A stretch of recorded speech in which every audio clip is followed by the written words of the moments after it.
em Mateus 27. Eu queria ler com vocês Mateus 27, do versículo 15 até o 26.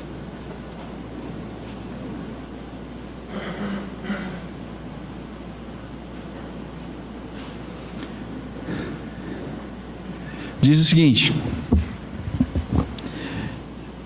em toda a festa da Páscoa, Pilatos costumava soltar um dos presos, a pedido do povo.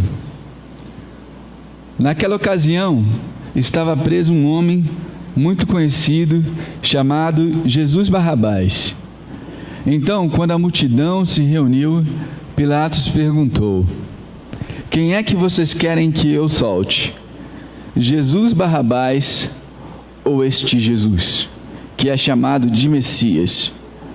Pilatos sabia muito bem que os líderes judeus haviam entregado Jesus porque tinham inveja dele. Enquanto Pilatos estava sentado no tribunal, a sua esposa lhe mandou o seguinte recado: não tenha nada a ver com esse homem inocente, porque esta noite, num sonho, eu sofri muito por causa dele. Os chefes dos sacerdotes e os líderes judeus convenceram a multidão a pedir ao governador Pilatos que soltasse Barrabás e condenasse Jesus à morte. Então o governador perguntou: qual dos dois vocês querem que eu solte? Barrabás, responderam eles. Pilatos perguntou: que farei então com Jesus, que é chamado de Messias? Crucifica, responderam todos. Ele perguntou: que crime ele cometeu? E aí começaram a gritar bem alto: crucifica! Então Pilatos viu que não conseguia nada e que o povo estava começando a se revoltar. Aí mandou trazer água, lavou as mãos diante da multidão e disse: eu não sou responsável pela morte deste homem. Isso é com vocês. E toda a multidão respondeu: que o castigo por esta morte caia sobre nós e sobre os nossos filhos. Então Pilatos soltou Barrabás, como eles haviam pedido. Depois mandou chicotear Jesus e o entregou para ser crucificado.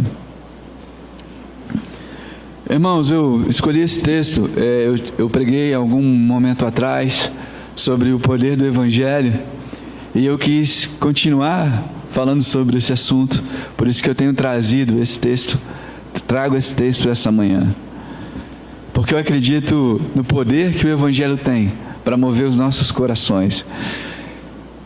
E essa passagem fala muita coisa, talvez eu não tenha tempo de explorar ela com toda a riqueza de detalhe das coisas que ela traz, mas eu queria falar de algumas coisas e trazer a sua percepção, algumas coisas que acontecem aqui. Antes disso acontecer, de Pilatos decidir escolher entre um dos dois, os líderes judeus tinham levado Jesus para Pilatos. E uma coisa que aconteceu aqui é que Jesus ficou em silêncio o tempo todo. As pessoas fizeram várias acusações em relação a Jesus e Jesus não falou nada. E eu não sei se você já passou por algum momento em que você recebeu acusações caluniosas a seu respeito. Acusações que são falsas, que são mentiras. E como você se sentiu e o que você falou? Uma vez no trabalho, o meu gerente me chamou na sala dele. E ele falou um monte de coisa a meu respeito.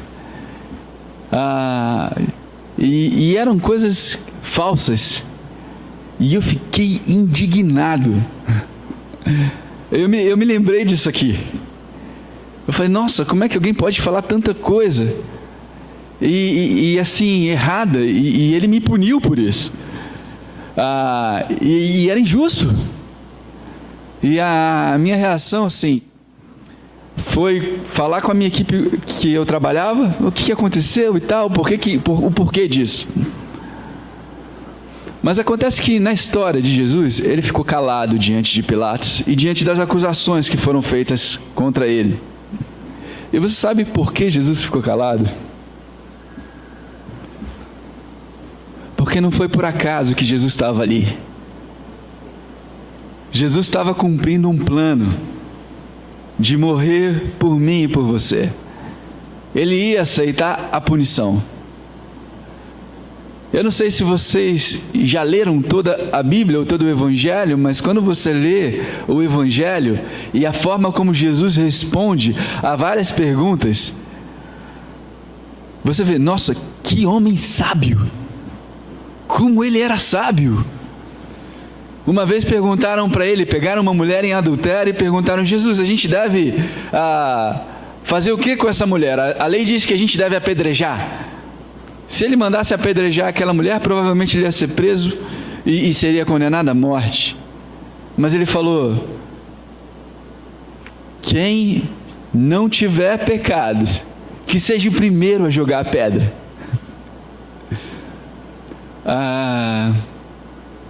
Uma vez questionaram Jesus: Jesus, a gente deve pagar imposto a César ou não? E ele pegou uma moeda e mostrou o rosto que tinha na moeda e perguntou: de quem é esse rosto? Do imperador romano, do César. E ele falou: deem a César o que é de César e deem a Deus o que é de Deus. Eu contei essas duas histórias basicamente para falar para vocês o seguinte: que se Jesus quisesse confrontar Pilatos, ele poderia, ou confrontar os acusadores dele, do povo judeu, ele poderia, mas ele não estaria cumprindo o plano a qual ele se submeteu, que era o plano de Deus, dele entregar a vida dele por nós. Então, ele estava sendo julgado e ia ser condenado, e ele deixou o plano seguir adiante. Ele não teve uma atitude de autopreservação, mas deixou que a sua vida fosse tirada, porque ele amava fazer a vontade de Deus, e porque ele estava disposto a morrer no meu lugar. Pilatos era um homem que conhecia muitos criminosos e que já fez muitos julgamentos, e a primeira coisa que ele pensaria de alguém que estivesse diante dele seria ver alguém falando: isso não fui eu que fiz. Alguém ou suplicando para ser solto, ou se justificando. E a Bíblia diz que Pilatos ficou impressionado. Ele nunca viu um prisioneiro, alguém que estivesse levado para julgamento, agir daquela maneira. E eu acho muito interessante que quando a gente lê o livro de Mateus, ele relata as coisas numa determinada ordem. E logo no final do capítulo 26, ele fala que Pedro traiu Jesus. Depois que ele fala sobre Pedro ter traído Jesus, ele fala que as autoridades religiosas levaram Jesus para Pilatos, para que Pilatos o condenasse à morte. Só que antes dele continuar, ele faz uma pausa. Ele fala: para aí, calma aí, deixa eu te contar só mais uma coisa para vocês. Pedro traiu Jesus, agora eu vou contar a história de Judas. Judas traiu Jesus. E aí ele mostra o contraste dos dois corações enganosos, e como o coração é mau também, perverso. Mas ele fala no capítulo 27 que tudo aconteceu para que as Escrituras fossem cumpridas. Então, por que eu estou falando essa ordem? Porque eu queria que você notasse que Jesus se entregar dessa forma e ficar calado, ele estava fazendo com que as Escrituras fossem cumpridas. E não é por acaso. O que Jesus está se submetendo não é aleatório, faz parte de um plano antes da fundação do mundo. O que Jesus fez, o que Jesus passou, estava em cumprimento das Escrituras. E Mateus abre o capítulo 27 afirmando isso, que até mesmo a morte de Judas era a Escritura se cumprindo. E aí você vê que mesmo Judas morrendo, sem saber tanto de algumas coisas da Bíblia, quanto Jesus se submetendo, era o cumprimento das Escrituras. O que eu quero dizer é, quer você saiba que a Escritura é verdade, quer você não saiba que a Escritura é verdadeira, quer você coloque sua confiança na Bíblia, quer você não coloque sua confiança na Bíblia, o que está aqui vai acontecer. O que está aqui vai acontecer. Você entende isso? Você vê o poder da palavra de Deus? Ela se cumpre. E por que Mateus nos diz isso? Porque ele não quer que você olhe para a cruz e para o Evangelho e para a morte de Jesus, pensando que de alguma forma as coisas foram um acidente, ou que de alguma forma foi tudo um grande equívoco, e que de alguma forma Deus não percebeu o que estava para acontecer, e que talvez isso poderia ser evitado. Não foi um equívoco, não foi um acidente, não era para ser evitado, foi o plano de Deus se desenrolando e cumprindo, e era para ser assim, e tinha que ser assim, porque é a palavra de Deus. Pelo contrário, foi uma coisa que Deus mesmo tinha planejado antes da fundação do mundo, para perdoar aqueles que se rebelaram contra Ele. E aqueles que se rebelaram contra Deus somos eu e você. Para perdoar aqueles que iriam confiar em Cristo. Tendo dito isso, como introdução, eu queria falar um pouco sobre o dilema de Pilatos. Pilatos era o governador ou o prefeito romano da Judéia. E a Judéia, ela era dominada pelos romanos, assim como todo mundo judeu da época era dominado pelos romanos, e uma enorme área da Europa, ali, daquela região ali, do Oriente Médio.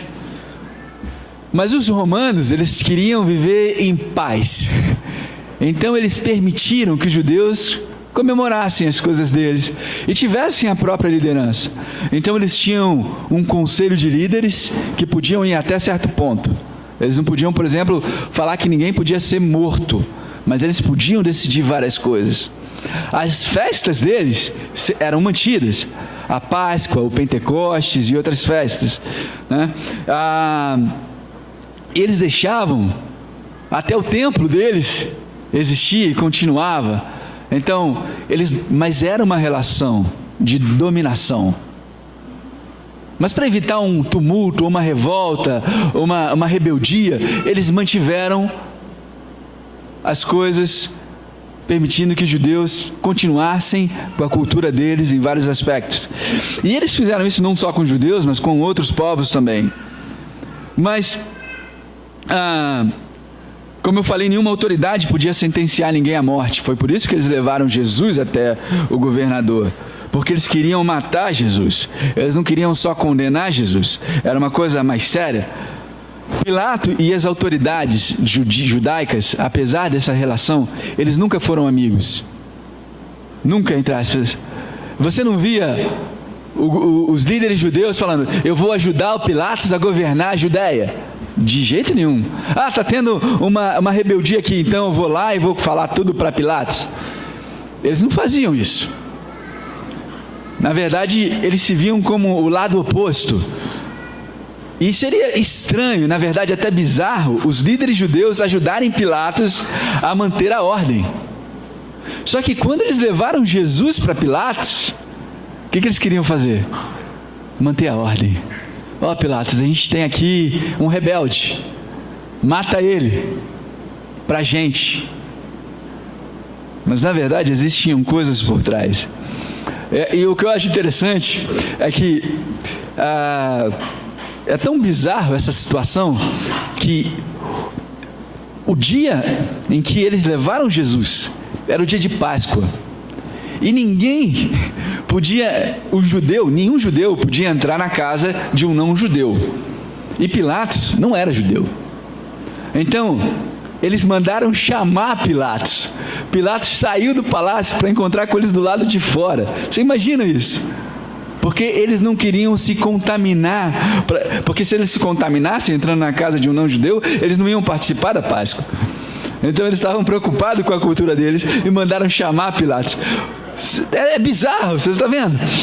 É tão estranho, mas assim, os líderes judeus entregaram Jesus para Pilatos, e a acusação que foi dada para Jesus foi a acusação de traição. E a pena para traição é a pena de morte. Se você for lá em Lucas 23, você não precisa ir lá agora, o versículo 1 e 2, fala que a acusação é que Jesus se dizia ser rei dos judeus. E se ele era rei dos judeus, não era Pilatos que era rei, nem o César, ou o imperador romano que era rei. Então ele era um revolucionário. O crime dele era um crime político. E ele dizia ao povo que não pagasse imposto. Foi a outra acusação que foi dada a ele. E tinham muitas outras que foram dadas. E Jesus calado. E bom, é isso que aconteceu aqui. E Pilatos, o dilema de Pilatos, que eu queria falar com vocês essa manhã, é que Pilatos queria fugir de Jesus. Pilatos não queria tomar nenhuma decisão contra aquele homem. Pilatos sabia que existia um Jesus, mas não, Jesus, eu não quero ter tanto contato com esse Jesus. E a gente lê aqui que na ocasião da Páscoa, a Páscoa era uma festa das grandes. Vinham pessoas de fora, a cidade ficava cheia, e até o governador participava dessa festa, porque era costume ele soltar alguém, né? E como Pilatos não queria se envolver com aquele negócio, o que ele fez? Bom, é costume soltar um prisioneiro, e então era a chance que eu tenho agora, Pilatos tem, de libertar Jesus, e não me envolver nisso. Só um detalhe, na Bíblia não fala que Pilatos tomou uma decisão pessoal sobre Jesus. Ele tomou uma decisão, é claro, mas você nunca vê ele tomando uma posição. E essa é a minha posição. Ele largou e abriu mão, mas a decisão foi dele, mas nunca foi uma decisão que ele assumiu sendo dele. Pilatos queria se livrar da responsabilidade. No Evangelho de João fala que quando os líderes judeus foram levar Jesus e pediram para que Pilatos julgasse, Pilatos falou o seguinte: olha, ele descumpriu a lei de vocês, vocês que julguem ele. Pilatos não queria saber disso. Vocês julguem Jesus, tem a ver com as tradições, as coisas de vocês, vai lá, julguem vocês. E a resposta deles foi: a gente não pode matar ninguém, a gente quer que ele morra. E aí eles falaram, e aí eles entregaram Jesus: não, ele tem que morrer, esse é o crime que ele cometeu, é um crime político. E aí Pilatos começa a interrogar Jesus. Então a primeira vez que ele tentou fugir foi tentar jogar para os líderes religiosos, e os líderes religiosos não deixaram, falaram: você, Pilatos, vai ter que julgar Jesus. E aí ele começou a questionar Jesus, falou: Jesus, você não vai responder nenhuma acusação? Aí estão falando um monte de coisa. Você é rei de judeus? Você é o rei dos judeus? E Jesus responde: você disse isso. E ele explica para Pilatos: olha, o meu reino não é desse mundo. Se fosse, os meus súditos não iam deixar que isso acontecesse comigo. A conversa dele com Pilatos é maravilhosa, depois você pode ler lá em João 18. Mas depois de Pilatos conversar com ele, bom, esse homem é inocente, não tem nada aqui para condenar ele. E ele começou a conversar com os líderes religiosos, e eles falaram: olha, Jesus vem causando confusão na cidade desde a Galileia. Aí ele ouviu o nome Galileia. Galileia, boa. Eu não sou governador da Galileia, o governador da Galileia é o Herodes, então eu vou mandar ele para Herodes. Aí ele falou: olha, vão lá para Herodes. E engraçado é que Herodes estava na cidade porque era Páscoa, então era perto, era só ir lá em Herodes. Herodes estava num lugar próximo. Vão para Herodes. E a Bíblia diz, isso é só um detalhe, que Pilatos e Herodes eram inimigos, mas nesse dia se tornaram amigos. Bom, eu não sei como o Evangelho faz essas coisas, mas por que Deus trabalhou dessa forma. E sabe o que Herodes fez? Fez piada de Jesus. Ele queria ver: Jesus, você não é Messias aí? Faz um milagre para eu ver. E depois viu que Jesus ficava calado e não falava nada e não fazia nenhum milagre. Mandou pegar uma roupa real, botar nele, e começaram a debochar dele e devolveram ele para Pilatos. Então a segunda tentativa de Pilatos não deu certo. A primeira foi tentar entregar ele para os judeus de novo. A segunda foi mandar ele para Herodes. Herodes mandou ele de volta. E aí Pilatos, qual é a sua decisão? E aí Pilatos fala: olha, pessoal, eu vou mandar açoitar ele, e aí ele fica livre, tá bom? Aí falaram: não, Pilatos, a gente quer que mate ele. Tentou convencer os líderes judeus, mas não. E ele não foi firme na decisão dele, porque ele poderia ser: não, vai ser assim. Ele era governador. Em Lucas 23:16 você pode ver, Pilatos queria açoitá-lo e depois libertá-lo, mas não foi isso o que aconteceu. Então você vê que Pilatos está tentando fugir de tomar uma decisão, ou da responsabilidade de assumir uma decisão. Você consegue enxergar isso?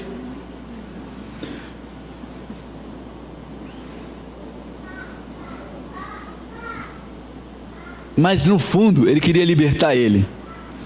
E aqui no nosso texto que a gente está lendo, no versículo 18 e 19,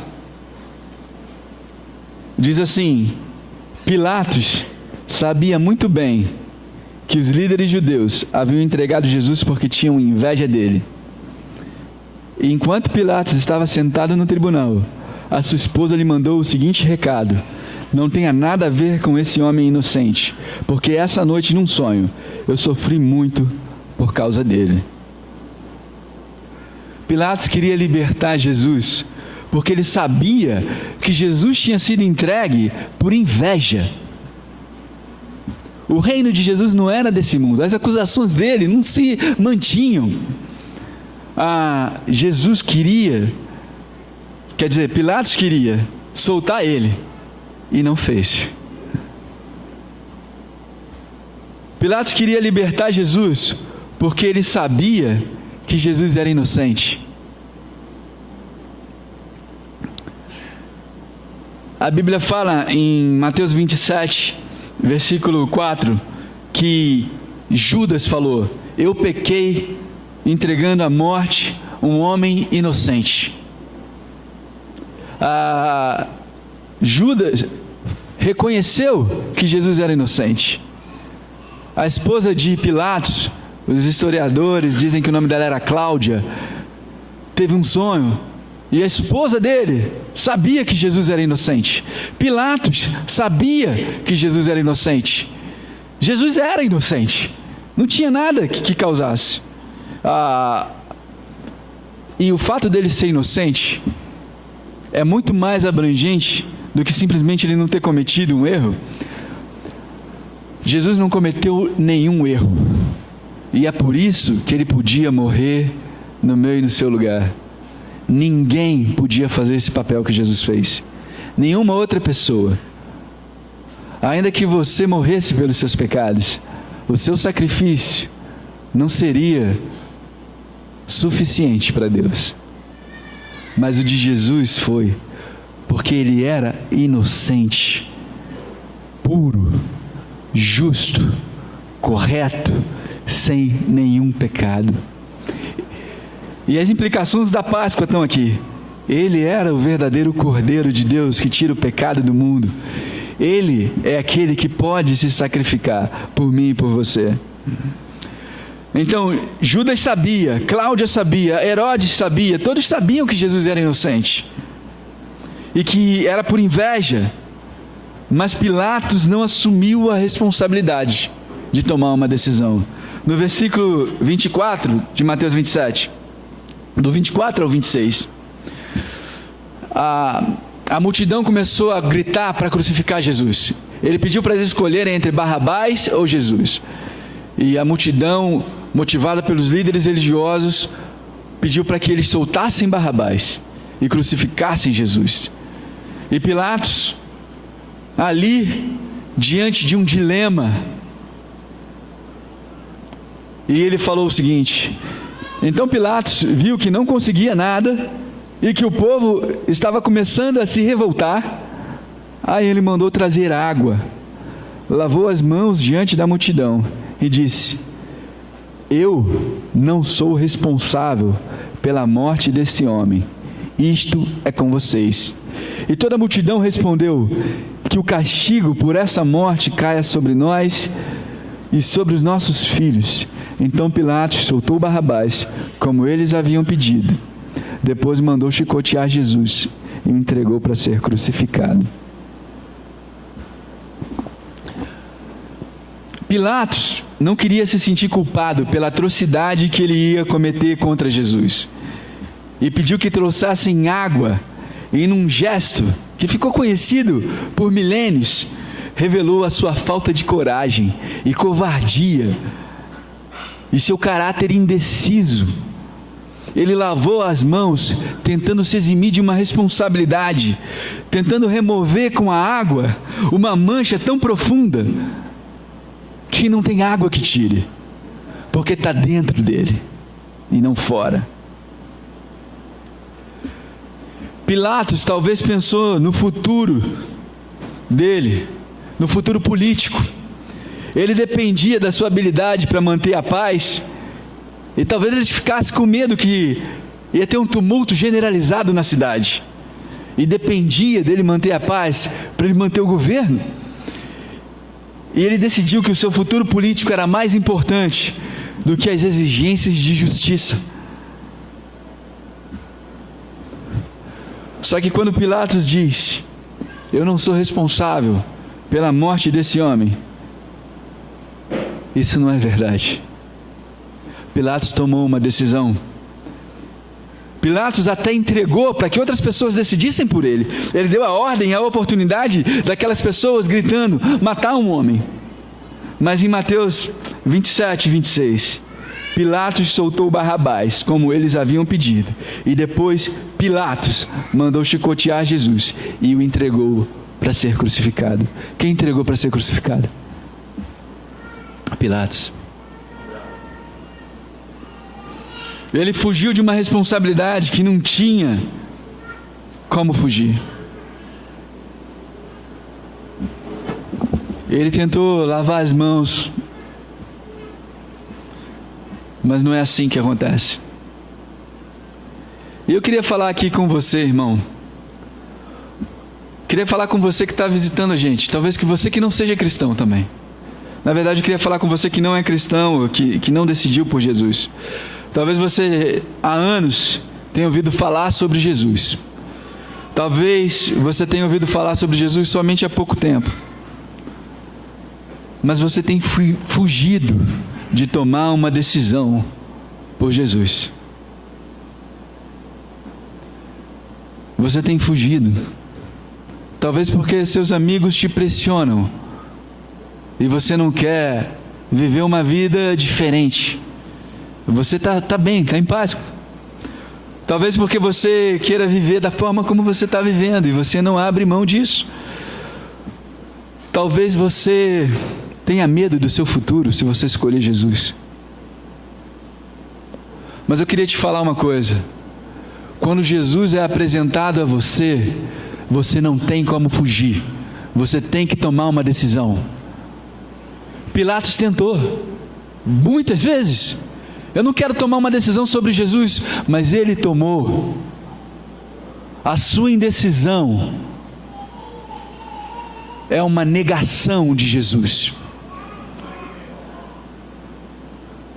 Escolhe por Jesus. Não seja como Pilatos. Se posicione a favor de Jesus. Não deixe Jesus morrer no seu coração. Porque quando a gente não se posiciona sobre Jesus, é como se nós matássemos Ele dentro de cada um de nós.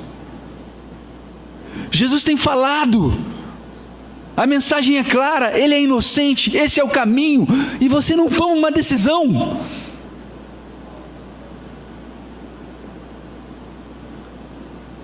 Toma uma decisão por Jesus. Não deixe que Jesus seja morto no seu coração. E quando eu falo isso, eu não falo de saber quem Jesus é e o que Ele fez por nós, porque todo mundo sabe quem é Jesus. A grande maioria, o que Ele fez. Algumas pessoas até falam mentiras ou inventam coisas, mas basicamente a grande maioria das pessoas sabem quem é Jesus e sabe o que Ele fez. Então quando eu falo não deixe que Jesus seja morto no seu coração, eu não estou falando de você conhecer intelectualmente a história ou acreditar na história, mas eu estou falando de você confiar em Jesus e colocar a sua vida nas mãos dEle. Em Romanos 10, versículo 9, você não precisa ir lá, mas fala que se você crê no seu coração que Jesus Cristo é Senhor, é o Filho de Deus, e com a sua boca você confessar Jesus é Senhor, você será salvo. Mas ele fala da sua boca como algo que você conhece, você confessa isso porque você sabe que aquilo é verdadeiro, mas ele fala do seu coração, porque é algo que você confia e que você coloca a sua vida nas mãos de Jesus. Então você que está vindo hoje para a igreja, eu quero falar para você, coloque a sua vida nas mãos de Jesus, se decida. E eu não falo para você confiar no seu desempenho ou fazer coisas boas, eu falo para você confiar no que Jesus fez e isso mover você. E eu queria falar também para você que é cristão, você que decidiu fazer Jesus Senhor da sua vida, que foi batizado. Queria falar para você, não pensa que tomar a decisão por Cristo é uma coisa que acontece uma única vez na sua vida, quando você se converteu. Todos os dias nós precisamos decidir por Cristo. E isso não tem a ver com cumprir regras religiosas ou dogmas, mas tem a ver com responder de maneira constrangida e compelida pelo amor de Jesus por sua vida. Jesus morreu por você. E a gente não falou sobre Barrabás, mas nós somos Barrabás. Um justo morreu pelo injusto, mas nós somos Barrabás. E todos os dias a gente precisa lembrar que alguém foi morto no nosso lugar. Tinha que ser ele, não podia ser nenhum outro, mas ele decidiu, porque ele me ama, porque ele ama você. E a gente pode entregar a nossa vida para Jesus e confiar nele. Então, tome a decisão por Jesus. Tome a decisão de confessar seus pecados. Tome a decisão de se arrepender deles, quaisquer que sejam eles. Porque em Cristo você sempre vai encontrar graça. Em Cristo você sempre vai encontrar graça, o favor de Deus imerecido. A Bíblia fala sobre a gente se aproximar do trono de Deus, do trono da graça de Deus. Ele chama o trono do trono da graça, com plena convicção, com confiança, porque lá a gente vai encontrar graça. Então confia em Cristo, confia em Jesus. E eu queria te falar um motivo pelo qual eu acredito no Evangelho e no poder de Cristo para transformar nossas vidas. Durante muitos anos, as pessoas têm lutado com dois extremos na igreja, nas igrejas, no mundo todo. Uma é considerar a graça de Deus como uma licença para pecar. Eles consideram, se Jesus me perdoa, eu posso viver da maneira que eu quiser. Bom, isso anula o que Jesus realmente fez. Eu gosto da história de Barrabás, porque quando Jesus troca de lugar com Barrabás, ele se torna um prisioneiro e Barrabás uma pessoa livre. E isso significa o seguinte, que todos nós éramos prisioneiros do nosso pecado.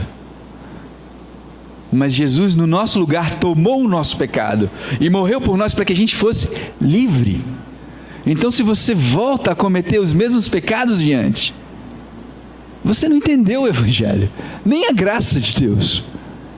A graça de Deus é uma bondade transformadora.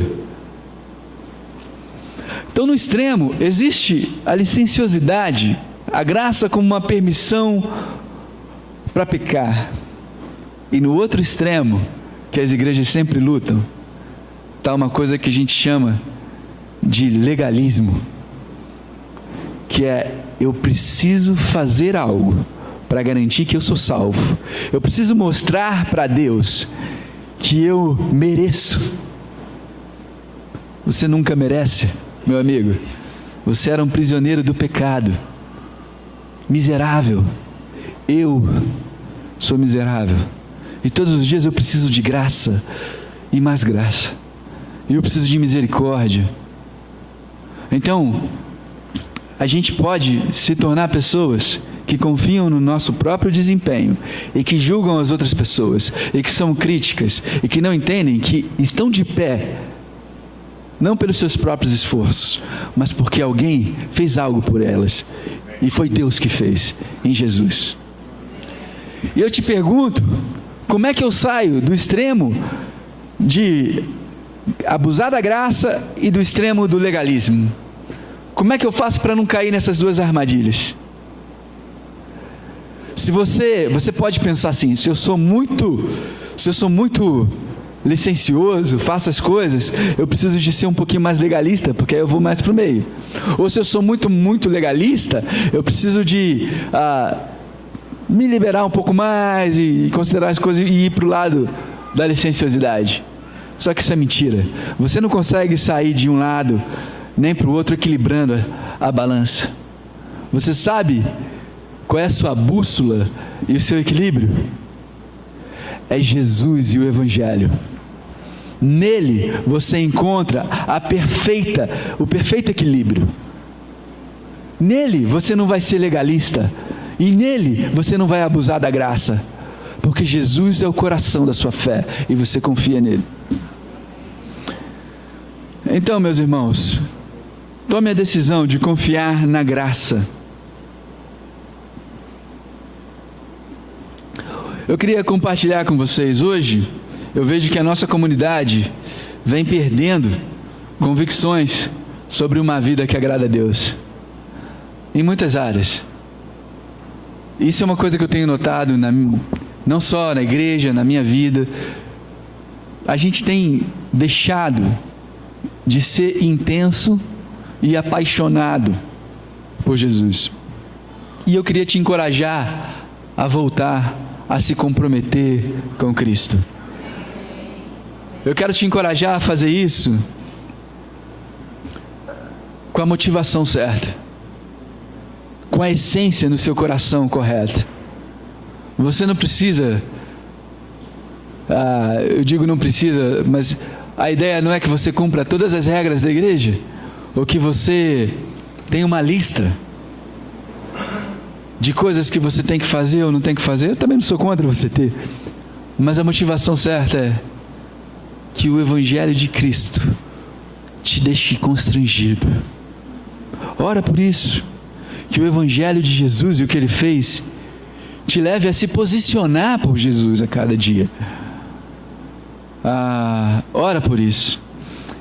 E eu sinto tristeza, e eu vou ser aberto e honesto com vocês.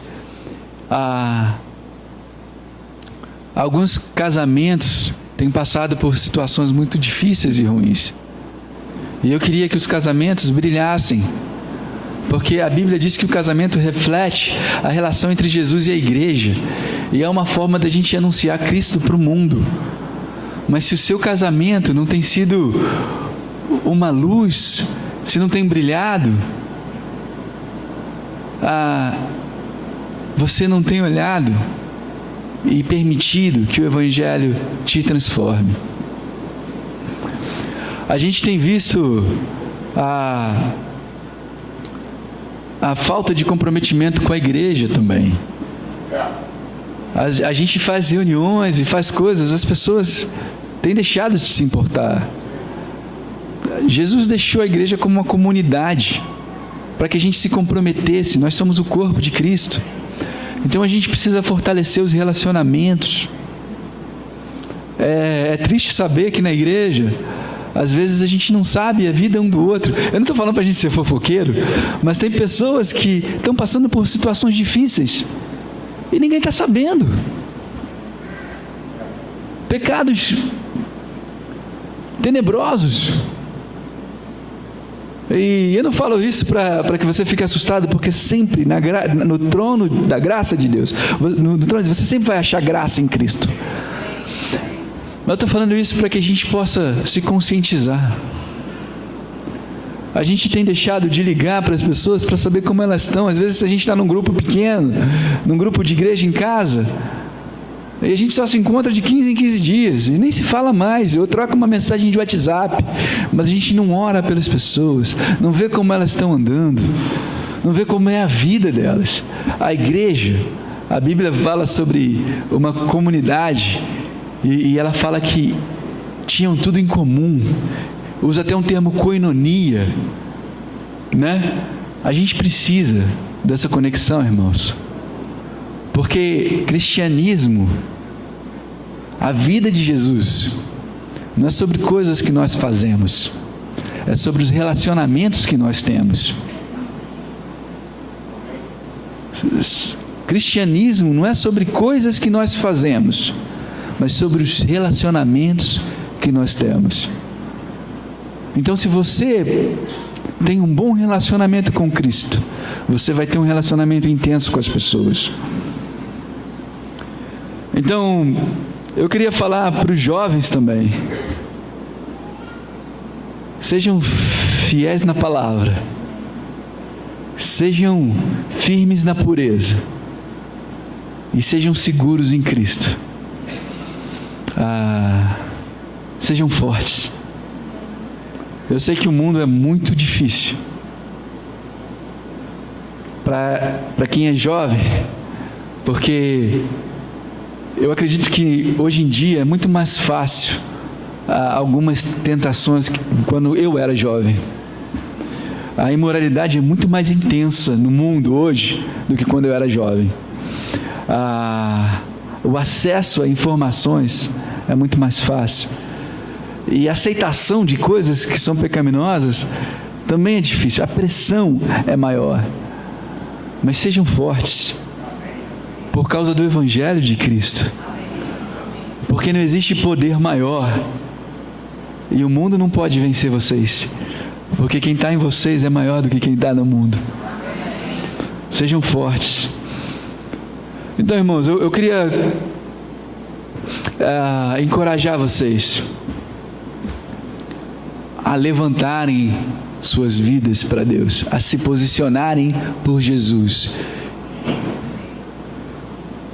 A Bíblia fala em Apocalipse 2, do 4 ao 6, não precisa ir lá, mas fala que Jesus falando com a igreja em Éfeso. Ele fala que vocês abandonaram o primeiro amor, e vocês deixaram de fazer o que vocês faziam no princípio. Ele fala: lembrem-se de onde vocês caíram e se voltem. Então lembra de Jesus. Eu não tenho nenhuma expectativa eu não estou falando isso porque eu quero que a gente faça determinadas coisas.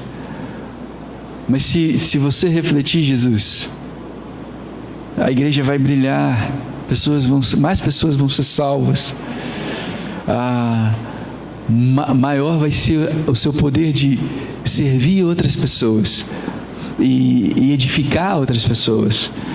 Então eu quero encorajar você, que o Evangelho seja o centro da sua vida. Eu queria terminar lendo uma passagem aqui, em Romanos 9.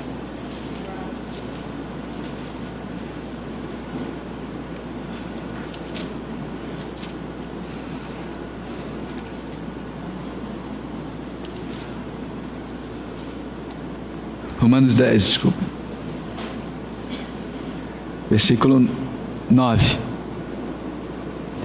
Se você disser com a sua boca, Jesus é Senhor, e no seu coração crer que Deus ressuscitou Jesus, você será salvo. Porque nós cremos com o coração e somos aceitos por Deus. Falamos com a boca e assim somos salvos. Porque as Escrituras Sagradas dizem, quem crer nele não ficará desiludido. A minha oração, irmãos, é que a sua fé seja com a sua boca e com o seu coração, para que o seu coração e a sua convicção seja de que você pode deixar sua vida nas mãos de Jesus. Amém, irmãos? Essa passagem que eu queria deixar com vocês. Um bom dia a todos.